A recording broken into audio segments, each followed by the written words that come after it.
Berita selanjutnya, pemirsa, Komisi Perlindungan Anak Daerah Sumatera Selatan menyoroti penanganan kasus perundungan anak sepanjang tahun 2023 hingga 2025. KPAD Sumsel mencatat 15 kasus perundungan anak.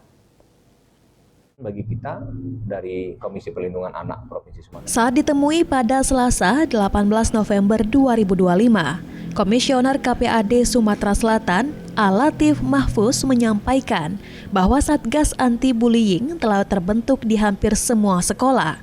Namun fenomena perundungan masih terjadi.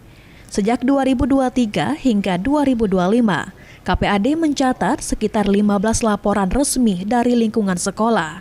Sebagian dapat diselesaikan melalui mediasi, namun ada kasus yang harus berlanjut hingga di kejaksaan akibat keluarga tidak mencapai kesepakatan damai. Mahfuz menjelaskan bahwa laporan yang sampai ke KPAD biasanya merupakan perkara yang tidak terselesaikan di tingkat sekolah.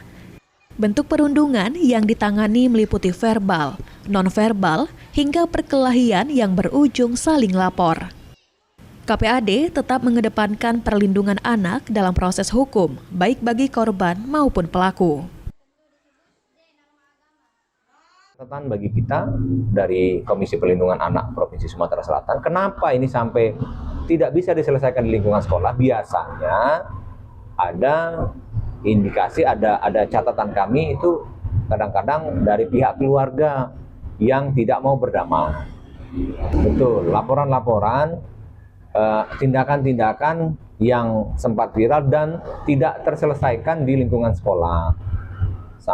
Mungkin dari salah satu pihak keluarga yang melaporkan ke KPAD dan di situ KPAD turun.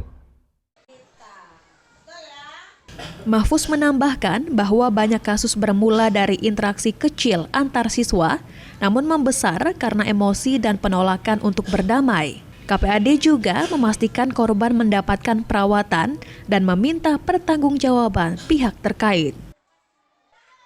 Muhammad Aidil, PAL TV.